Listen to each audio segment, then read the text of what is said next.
Menanyakan sesuatu yang ada hubungannya dengan generasi muda, anak-anak sekarang. Apabila sudah tamat SD, ya, atau usia sekolah, tapi mereka jauh dari pendidikan Islam, terutama pondok pesantren. Jadi bagaimana pandangan Ustadz Budianto tentang generasi muda sekarang yang kok bisa jauh dari pendidikan agama atau pendidikan Islam ini, terkhusus kepada pondok pesantren? Ya, yang pertama, Ustaz, kita tidak bisa pungkiri bahwa memang zaman kita sekarang memang sangat dahsyat, tantangan kita sangat berat. Tapi walaupun demikian, kita tidak boleh menyerah, kita tidak boleh berlepas tangan. Artinya, bagaimana cara menanamkan nilai-nilai Islam ini supaya anak ini memiliki kecenderungan, ada kemauan untuk masuk ke rumah Quran, rumah tahfiz, pondok pesantren, yang intinya lembaga-lembaga pendidikan yang ada pendidikan agamanya. Ya, tidak terlepas dari peran orang tua dari rumah. Mulai anak ini kecil itu sudah ditanamkan ke dalam benak pikirannya, pendidikan itu adalah pendidikan agama. Maukah itu di rumah Quran, di rumah tahfiz, di pondok pesantren, di sanawiyah, di aliyah, ataupun di mana saja, tidak menutup kemungkinan lembaga-lembaga pendidikan yang umum, tapi di sana pendidikan Islamnya ada. Nah, jadi orang tuanya harus tanamkan terus-terusan. Sehingga si anak ini dari kecil dia sudah ingat ada pendidikan Islam. Itu kurang salah satunya. Kemudian arahan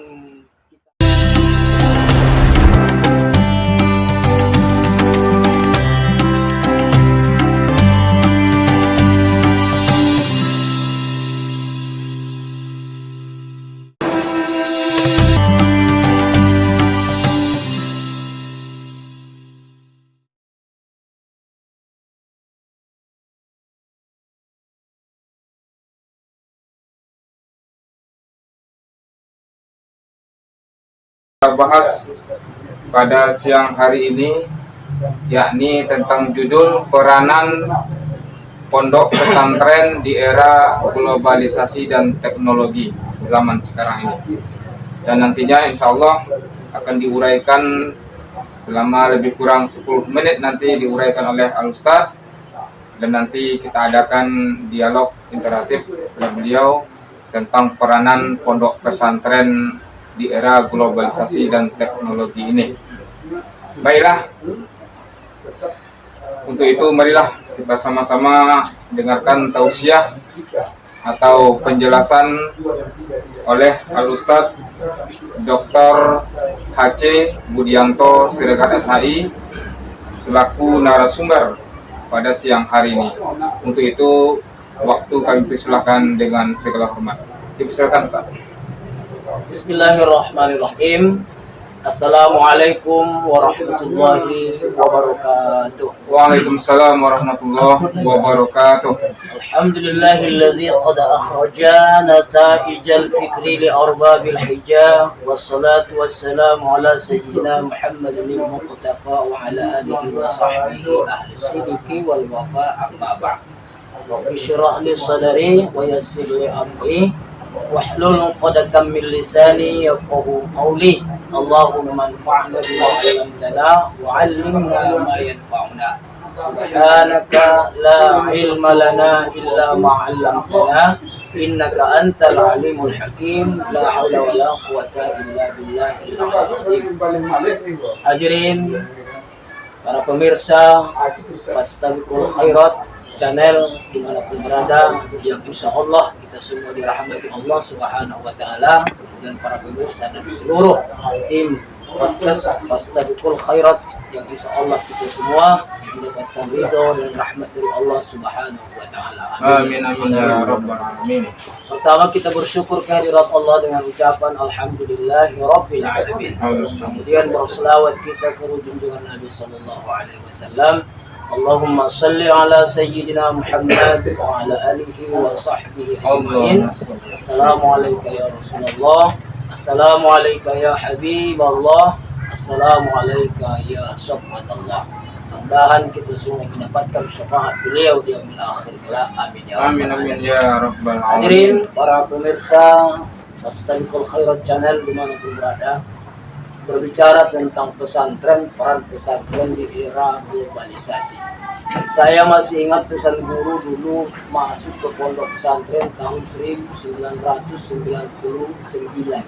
kurang lebih sekitar 24 tahun yang silam. Jadi guru kita mengatakan kalau saya tidak salah di tahun 2000, berarti sekitar 23 tahun yang lampau, masih yang di benak pikiran saya masih saya ingat apa kata Ustaz. Nah, kamu harus siap mempersiapkan dirimu menyongsong masa depan. Kau akan menghadapi zaman yang sangat dahsyat. Apa yang mesti dipersiapkan? Iman. Kemudian apalagi? Takwa. Jadi di pondok pesantren kita digembleng, dididik bagaimana memiliki jiwa yang kuat untuk menghadapi globalisasi zaman. Karena tantangan kita semakin hari semakin tambah hari tambah waktu itu semakin besar. Maka salah satu keutamaan daripada anak-anak kita, generasi kita yang kita sekolahkan ke madrasah atau di pondok pesantren. Nah, di pondok pesantren itu mereka yang pertama diajarkan ilmu tauhid, ilmu mengesahkan Allah Subhanahu wa taala. Karena memang awaluddin ma'rifatullah. Awal agama itu mengenali Allah. Jadi bagaimana seseorang itu bisa mengenali Rabb-nya Allah Subhanahu wa taala? Nah, dalam sebuah perkataan ulama, man arafa rabbah faqad arafa nafsah. Siapa yang mengenali Rabb-nya, Tuhannya, maka sungguh dia sudah mengenali dirinya. Wa man arafa nafsah faqad arafa rabbah. Dan siapa yang mengenali dirinya, pasti dia akan kenal dengan Tuhan. Inilah yang selalu diajarkan oleh Nabi Sallallahu Alaihi Wasallam kepada para sahabat. 13 tahun kurang lebihnya di kota Makkah itu dakwah Nabi, itu dakwah tauhid. Bagaimana supaya orang mengesahkan Allah Subhanahu wa taala? Kurang lebih sekitar 13 tahun. Bahkan pernah Sayyidatuna Aisyah meriwayatkan awal-awal ayat yang turun di Makkah yang kita kenal dengan ayat Makkiyah itu ayat-ayat seputar tentang akhirat, surga dan neraka. Jadi begitu hati sahabat sudah mantap tentang akhirat, sudah kokoh keyakinannya, baru kemudian turunlah di Madinah ayat-ayat yang memerintahkan sholat, memerintahkan puasa, memerintahkan zakat, menjauhi khamar, menjauhi zina. Karena apa? Kata Sayyidatuna Aisyah, andaikan yang pertama kali diturunkan di Makkah itu contoh seumpama la tashrabul khamra, jangan engkau minum khamar, pasti mereka akan menjawab laqalu la nada'ul khamra, kami tidak akan jauhi khamar selama-lamanya. Atau seandainya dikatakan di awal-awal kepada mereka la taqrabuz zina, jangan engkau dekati zina, pasti akan mereka jawab laqalu la nada'uz zina abada, kami tidak akan jauhi zina selama-lamanya. Tapi karena hati mereka sudah kokoh, maka apapun yang diturunkan Allah kepada Rasul Muhammad Sallallahu Alaihi Wasallam, mereka menjawab sami'na wa ata'na. Nah, jadi hadirin para pemirsa Fastabiqul Khairat channel dimanapun berada yang dirahmati Allah Subhanahu wa taala, Luqman Al-Hakim juga selalu mengajarkan kepada anaknya dengan kalimat yang sangat santun, dengan kalimat yang mendidik, mau'izatul hasanah. Ya bunayya la tusyrik billah, innasyirka la zulmun 'adzim. Yang pertama sekali itu adalah nilai tauhid yang terpicik di sana. Jangan engkau persyirikkan Allah. Itu di antara keutamaan mereka yang belajar di pondok pesantren. Kemudian apa lagi? Mereka dididik untuk melakukan sholat berjamaah 5 waktu sehari malam. Di usia mereka masuk ke pondok pesantren dari usia katakanlah usia 12 tahun sampai 18 tahun. Di usia yang sangat membutuhkan perhatian khusus. Di sana mereka dididik sholat 5 waktu sehari semalam, bahkan sholat berjamaah. Di mana tempat-tempat yang bisa menjaga anak-anak usia ini sholat berjamaah kalau bukan di pondok pesantren? 5 waktu sehari semalam. Jadi di saat usia mereka membutuhkan perhatian khusus, mereka diajari sholat. Inilah yang disampaikan oleh Nabi, alimus sholiya sholat, ajari anak-anak itu untuk melakukan sholat lisab'i sinin, di saat mereka berumur 7 tahun. Wa'ribuhum 'alaiha, pukullah mereka idza abna'u ashrin, di saat mereka berumur 10 tahun. Tapi watribun di sini maknanya bukan melukai, bukan mencederai, tapi kasih sayang, didikan bagaimana supaya mereka terbiasa melakukan sholat. Kemudian apa lagi yang ketiga, di pondok pesantren itu mereka diajarkan disiplin ilmu yang kuat. Disiplin ilmu itu mereka belajar nahwu, shorof, mantik, balago, mereka belajar ilmu tauhid, belajar ilmu fikih, belajar ilmu tafsir, belajar ilmu hadis, belajar ilmu sirah, belajar ilmu ulumul Quran, ulumul hadis. Jadi disiplin ilmunya tinggi, tidak hanya membahas satu hadis saja. Dibahas satu hadis dijadikan sebagai kunci Inggris, tidak seperti itu. Jadi ada disiplin ilmu yang tinggi yang mereka pelajari di sana. Kemudian apa lagi? Adab, akhlak, karakter mereka ini dibina. Saya masih ingat itu. Ada sebuah kalimat yang selalu digadang-gadangkan di pondok pesantren dan itu terasa sampai sekarang. Apa kata guru-guru kita? Al-adabu fawqal ilm. Adab itu posisinya di atas ilmu. Mengapa sampai dikatakan seperti itu? Bahwa memang harga diri seseorang itu, kemuliaan seseorang itu ada pada akhlaknya. Bahkan Nabi kita Shallallahu Alaihi Wasallam salah satu misi terbesar diutus ke permukaan bumi ini adalah diutami makarimul akhlak, untuk menyempurnakan akhlakul karimah. Jadi anak-anak kita ini, generasi kita ini bermarwah, punya harga diri, mereka mulia itu dengan adabnya, dengan akhlaknya. Urusan isi kepala itu nomor sekian. Ada salah seorang jemaah menyampaikan kepada kita, Ustaz, saya titipkan anak saya ke pondok pesantren. Saya sampaikan di Kenya, Kiai, Buya, ini anak saya titipkan, yang paling penting bagi saya adalah anak ini beradab. Jadi urusan pintarnya nomor sekian. Begitu pentingnya ada akhlak di tengah-tengah masyarakat. Kemudian yang berikutnya di pondok pesantren itu, apa yang mereka peroleh? Mereka diajari berpakaian yang sopan, yang menutupi aurat. Tidak mencontoh-contoh pakaian orang-orang yang mempertontonkan aurat. Karena kata Nabi, man tashabbaha biqaumin fahuwa minhum. Siapa saja yang mencontoh-contoh satu kaum, maka dia termasuk dari kaum itu. Mencontoh perangannya, mencontoh pakaiannya, mencontoh cara bicaranya. Jadi alhamdulillah dengan menitipkan anak ke pondok pesantren, mereka terjaga sholatnya, akidahnya terjaga, sholatnya, apalagi akhlaknya, kemudian pakaiannya. Banyak lagi sebetulnya manfaat-manfaat besar yang bisa diperoleh oleh seorang anak ataupun orang tua ketika dititipkan anaknya ke pondok pesantren. Yang tidak kalah pentingnya, anak ini terbiasa terdidik mandiri sehingga dengan dia siap untuk menyongsong masa depan, tantangan masa depan yang lebih dahsyat lagi. Nah, ini barangkali Ustaz sebagai pembuka tentang peran pesantren di era globalisasi dan teknologi. Iya. Sekian, Allah bisa. Alhamdulillah, terima kasih panjang lebar, kurang 10 menit kita mendengarkan tausiah penjelasan tentang bagaimana peranan dari pondok pesantren atau ponpes singkatannya sekarang ya, di era globalisasi teknologi ataupun di akhir zaman ini karena kita dengar banyak yang jauh dengan pendidikan Islam nih. Jangankan pondok pesantren yang bernama Rumah Quran atau Sanawiyah atau sekolah Islam sekarang sudah jauh dari generasi muda kita. Jadi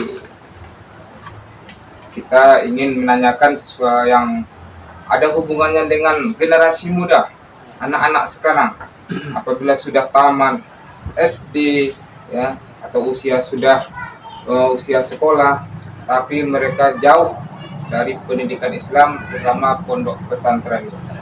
Jadi bagaimana pandangan Ustadz Budianto tentang generasi muda sekarang yang kok bisa jauh dari pendidikan agama ke pendidikan Islam ini, terkhusus kepada pondok pesantren? Ya, yang pertama Ustaz, kita tidak bisa pungkiri bahwa memang zaman kita sekarang memang sangat dahsyat, tantangan kita sangat berat. Tapi walaupun demikian kita tidak boleh menyerah. Kita tidak boleh berlepas tangan. Artinya bagaimana cara menanamkan nilai-nilai Islam ini supaya anak ini memiliki kecenderungan, ada kemauan untuk masuk ke rumah Quran, rumah tahfiz, pondok pesantren, yang intinya lembaga-lembaga pendidikan yang ada pendidikan agamanya. Ya, tidak terlepas dari peran orang tua dari rumah. mulai anak ini kecil itu sudah ditanamkan ke dalam benak pikirannya pendidikan itu adalah pendidikan agama. Maukah itu di rumah Quran, di rumah tahfiz, di pondok pesantren, di sanawiyah, di aliyah, ataupun di mana saja, tidak menutup kemungkinan lembaga-lembaga pendidikan yang umum, tapi di sana pendidikan Islamnya ada. Nah, jadi orang tuanya harus tanamkan terus-terusan. Sehingga si anak ini dari kecil dia sudah ingat ada pendidikan Islam. Itu kurang salah satunya. Kemudian arahan kita sebagai orang tua bagaimana mengarahkan anak ini sebelum dia tamat SD setidaknya sudah didasari dengan pendidikan agama. Bahkan kalau kita lihat dari awal kandungan pun sebenarnya sudah mesti ada terbiatul ula dari seorang ibunya, membacakan ayat suci Al-Quran, selawat, Asmaul Husna, itu sangat mempengaruhi kepada anak yang berada dalam kandungan. Pendidikan utama. Ya, sehingga dia lahir nanti kita tinggal mengulang kembali, tinggal mengulang. Itu kurang lebih. Jadi perhatian orang tua. Yang pertama. Kalau orang tua sudah hilang perhatian kepada anak kita ini, ya kita tidak bisa menyalahkan siapa-siapa. Karena di pondok pesantren itu kan setelah mereka berumur sekian belas tahun, nah, sampai umur 12 tahun dengan siapa anak ini di rumah, di sekolah, dan di lingkungannya. Jadi di rumah harus tanamkan ilmu Islam, pendidikan Islam, di lingkungannya pun harus diperhatikan, dan kemudian sekolahnya pun harus diperhatikan mulai dari TK-nya, SD-nya. Nah, itu kurang benar. Tapi Ustadz, ini faktanya ya, ada generasi muda kita yang memang tidak dari niat hatinya masuk pondok pesantren, tapi hanya keinginan orang tua. Memang orang tua mengarahkan, tapi secara hakikatnya juga memaksa gitu. Memaksa. Akhirnya di tengah jalan di pondok pesantren belum sampai umpamanya kelas 7 Sudah ya, atau mulai baru tingkat sanawiyah, mereka keluar dari pondok pesantren. Apakah itu bagaimana bagusnya orang tua mengarahkan itu? Kok bisa kejadiannya model itu? kita boleh memaksakan anak kita ini untuk sesuatu yang baik, tapi kita harus garis bawahi tidak mesti ke pondok pesantren, tidak mesti ke pondok pesantren. Asalkan dia pendidikan lembaga yang baik, boleh kita paksakan. Karena kalau kita perturutkan dengan selera anak, itu sudah akan berbeda dengan selera kita orang tua. Dia tidak tahu mana yang terbaik untuk dirinya. Jadi di sini butuh perhatian dari orang tua. Kalau bahasa kita sehari-hari, biarlah dia terpaksa masuk surga daripada ikhlas masuk neraka. Itu ya. Apa maknanya terpaksa masuk surga, ikhlas masuk neraka? Karena dulu mondoknya dia terpaksa. Jadi terpaksa masuk surganya. Ikhlas masuk neraka maknanya apa? Ikhlas dia berbuat dosa, ikhlas berbuat maksiat. Itu bahasa pasar saja. Artinya benda apa terpaksa, karena segala sesuatu kebaikan itu tidak ada yang langsung ikhlas. Tidak ada. Sholat pun seperti itu. Kita sholat awalnya mungkin terpaksa dulu, lama-lama menjadi kebiasaan, kemudian lama-lama menjadi kebutuhan. Mana ada orang begitu sholat langsung ikhlas, langsung rajin. Semuanya butuh proses. Jadi menurut saya, walaupun orang tua agak sedikit menekankan untuk lembaga pendidikan Islam seperti pesantren, maksud saya tidak wajar ya, masih jangan kewajaran ya. Tapi ini kan zaman teknologi canggih, zaman gadget, zaman HP kan, internet semuanya ada kan. Jadi anak-anak generasi muda sekarang ini jangankan untuk ke pendidikan Islam nih, pendidikan umum saya sudah jauh dari ilmu, tak butuh ilmu karena ilmu itu sudah ada di HP mereka, gadget mereka. Jadi apalagi kita memfokuskan ke pondok pesantren, anak ayo mondok gitu kan iklan kita, tapi kenyataannya model yang terjadi. Bagaimana pandangan Ustaz? Kembali ke apa yang kita sampaikan di awal tadi, tantangan generasi kita sekarang ini sangat dahsyat. Jadi perhatian kita pun kepada mereka harus berlebih sekarang, harus berlebih, harus ekstra. Karena ya kita lihat sehari-hari mereka itu studentnya mereka sudah disibukkan dengan keasikan di HP.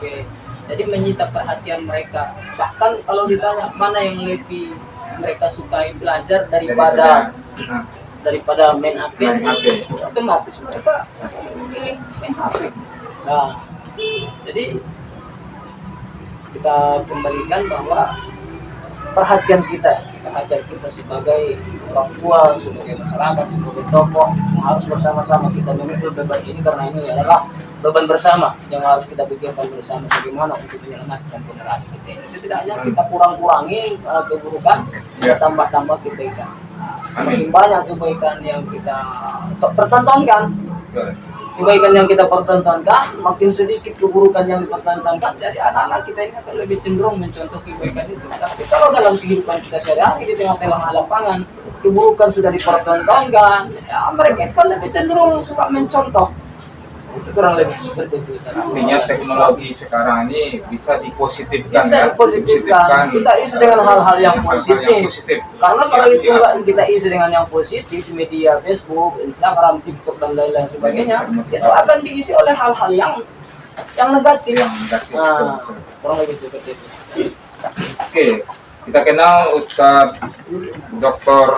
H.C. Budianto Siregar SHI ini. Kita dengar juga telah merintis sebuah pondok pesantren. Kita yang ada kitabnya, mungkin yang kitab kuningnya insya Allah ya, yang model kita pondok-pondok pesantren yang di Tapanuli Selatan atau di Jawa sana kan gitu kan. Artinya ini akan lebih menguatkan mungkin benteng pertahanan generasi muda kita dengan hadirnya pondok yang telah dirintis oleh Ustadz Budianto Siregar SHI ini. Jadi bagaimana ceritanya Ustadz? Itu kisahnya sangat sederhana Ustadz. Gimana saya katakan sederhana? Saya melihat sejarah para ulama-ulama terdahulu. Mereka dengan kesederhanaan hanya bermodalkan niat yang kuat, ada ilmu sedikit, mereka coba merintis pendidikan Islam. Ada yang mencoba merintis di teras-teras rumahnya, ada yang bikin saung-saung kecil-kecilan, yang lama-kelamaan berkembang jadi 2 santri, 3 santri, ratusan, bahkan ribuan. Nah, begitu sejarah ulama-ulama terdahulu. Dan saya masih ingat pesan Abu ya dulu kepada saya di tahun 2023. Sampai hari ini tak saya lupakan ya. Apa kata beliau? Nah, buka pondok pesantren, buka sekolah, buka lembaga pendidikan, walaupun atapnya dari lalang. Jadi beliau ini Ustaz menggambarkan kesederhanaan. Artinya kita memulai itu dari kemampuan kita. Bukan harus punya modal sekian ratus juta, sekian M, tidak. Apa yang bisa kita perbuat, dari yang kecil-kecil kita lakukan. Itu bahagian dari kerisauan-kerisauan kita selama ini, bagaimana kita mengambil andil untuk memperjuangkan generasi kita hari ini. Insya Allah nanti ke depan kita sama-sama berdoa kepada Allah realisasi iktikad baik kita ini ya, kita mendidik anak-anak di sana, mendidik ilmu agama, seperti disiplin-disiplin ilmu yang kita sampaikan tadi, belajar belajar syair, menjadikan pondok ini menjadi tempat belajar yang menyenangkan. Dulu sedikit saya minta waktu sedikit Ustaz. Dulu di pondok kita belajar agama, itu belajar nahwu itu dengan syair, belajar mantik dengan syair. Belajar nahwu itu dengan syair supaya tidak membosankan. Kalamun alabzun mufidun kastakin wasmun wafidun thumma harfunil kalim wahiduhu thalasatun wal qawlu am wa kilmatun biha kalamun qad yu'am. Pokoknya ada syair-syair itu kita lantunkan, dinyanyi-nyanyikan. Itu materi yang dinyanyikan, materi ya, tapi syair. Apa dalam kitab taklil muta'allim itu ada di sana syair yang selalu disampaikan. Itu syair dari Imam Syafi'i ketika beliau mengadu kepada gurunya, syekhnya Waqif. Apa yang diadukannya? Dia merasakan ada sesuatu yang menjanggal di hafalan beliau, Imam Syafi'i rahimahullah ini. Jadi dia mengadulah kepada syekhnya Waqif. Dalam syair itu tertuang, "Naqawtu ila waqin su'a hafzi فأرشدني إلى ترك المعاصي وأخبرني بأن العلم نور والنور Amrullahi la yuhda li'asi. Jadi gitu, sakau terilawan ki'in suahadi, saya adukan kumpulkan hafalan kepada Syekh Wakil, ya. Farsyadani ila tarkil ma'asi, kemudian ia mengajariku, memberitahukan kepadaku supaya meninggalkan dosa maksiat. Wa akhbaruni bi anna al-ilma nurun, dan dia kabarkan kepadaku bahwasanya ilmu itu adalah cahaya. Wa nurullah la yuhda li'asi, dan cahaya Allah itu tidak diberikan kepada orang. Jadi tidak hanya belajar, dapat nikmatnya sambil bersair. Ini tidak membosankan. Kurang insyaallah. Alhamdulillah.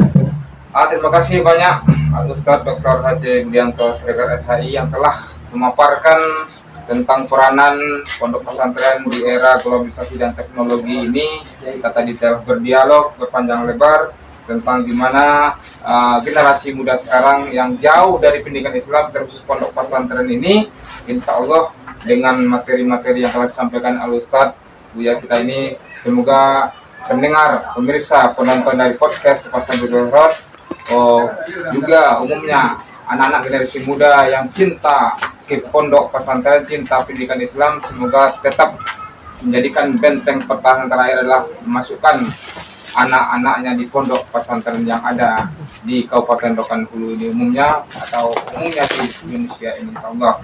Jadi Ustaz, ini kena waktu ya, telah mulai berakhir. Kami mohon kesimpulan dari Ustaz untuk closing atau penutup dari kesimpulan di tausiah atau tema kita pada hari ini. Dipersilakan Ustaz, 1 menit. Saudaraku kaum muslimin muslimat, para pemirsa Fastabiqul Khairat channel dimanapun berada, kita tetap berusaha semaksimal mungkin semampu kita untuk menjaga, membentengi generasi kita ini.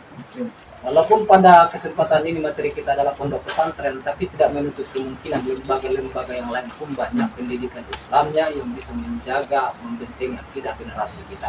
Jadi insyaallah kita bersama-sama kita pikirkan supaya generasi kita ke depan masih bisa kita pertahankan akidahnya, masih mengagungkan asma Allah di kemudian hari.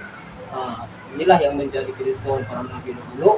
Ma ta'buduna min ba'di, apa yang akan mereka sembah setelah kami. Karena kita tinggal hitung-hitungan angka lagi, Ustaz. Berapa tahun lagi lah kita di dunia ini. Jadi mudah-mudahan generasi kita, anak cucu kita ke depan masih tetap mengagungkan asma Allah Subhanahu wa ta'ala. Sekian barangkali dari jemaah muslimin, para pemirsa Fastabiqul Khairat channel, mudah-mudahan sedikit pemaparan yang kita sampaikan pada kesempatan ini bermanfaat. Amin. Assalamualaikum warahmatullahi wabarakatuh. Waalaikumsalam warahmatullahi wabarakatuh. Terima kasih kepada Al-Ustadz. Jadi untuk tayangan hari Sabtu yang mulia ini, terima kasih telah hadir Al-Ustadz Buya kita, Ustadz Dr. Haji Budianto Siregar SHI. Semoga apa-apa yang telah disampaikan bermanfaat bagi kita semua. Baik, tutup. Assalamualaikum warahmatullahi wabarakatuh.